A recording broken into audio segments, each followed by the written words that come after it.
assurances, les assureurs prennent en compte plusieurs facteurs de risque, comme par exemple les aléas climatiques, les incendies, les catastrophes naturelles ou bien les actes de vandalisme et de cambriolage. Donc, une région peut même cumuler certains facteurs. Écoutez.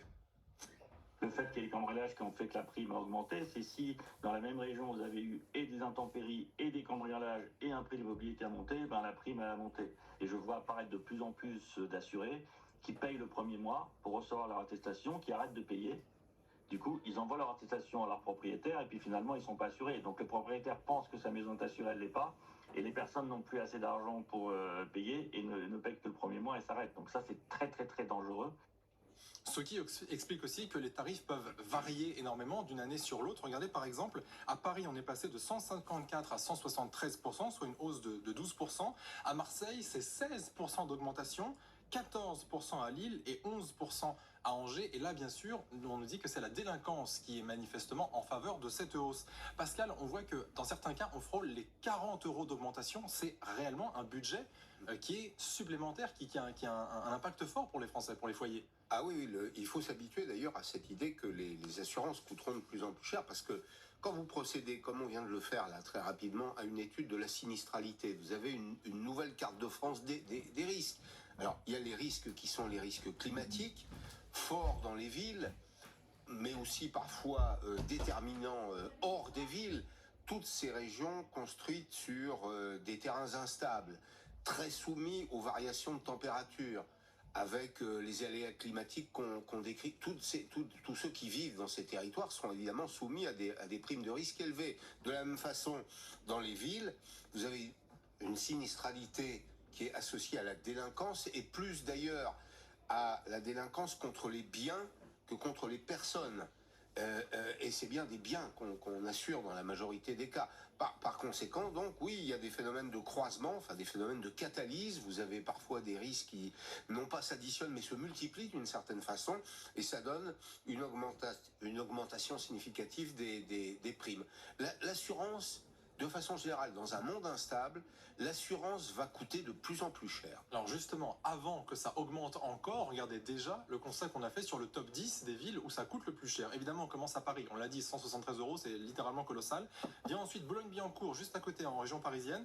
Région parisienne d'ailleurs bien représentée avec Montreuil, Argenteuil, Saint-Denis. Enfin, vous voyez, on est largement dans les clous. Et puis il y a également Marseille, 160, Nice, pas loin de 160 aussi, et ensuite Nîmes, Montpellier ou Toulouse, où là on arrive un peu à passer sous la barre des 150 euros.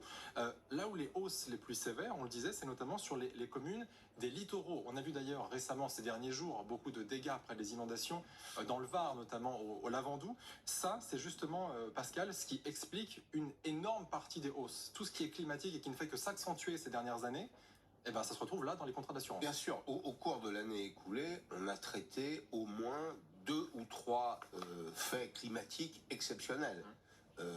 Des gouttes froides, la situation à Valence, en Espagne. François nous a parlé assez régulièrement des États-Unis. En France, des marées exceptionnelles sur les littoraux. Et puis la constante du réchauffement. Le réchauffement joue un rôle. Il n'est pas toujours visible, on ne le voit pas immédiatement. Mais une maison fissurée est une maison inassurable et invendable. Évidemment. De surcroît, vous rappelez aussi des épisodes du Nord-Pas-de-Calais, ces 2 fleuves côtiers. Tout à fait. Là, et puis l'autre, le nom m'échappe, enfin qu'importe. Et ces inondations qui sont constantes là aussi, qui se répètent d'une année sur l'autre, l'assurance, c'est le principe de l'aléa.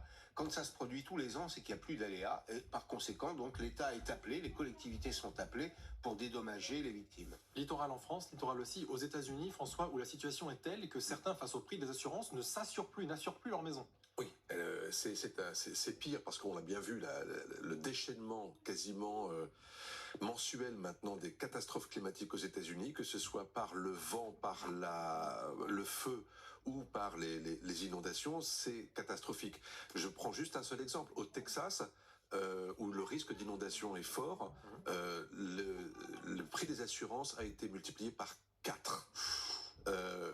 Vous avez aujourd'hui en Californie, à cause des feux qu'on a connus, et notamment évidemment à Los Angeles, vous avez aujourd'hui des compagnies d'assurance qui ne peuvent plus assurer du tout, qui n'ont plus les moyens d'assurer. Et donc parce que précisément il y a des gens qui ne veulent plus non plus s'assurer. Donc c'est un phénomène, si vous voulez, de cercle vicieux.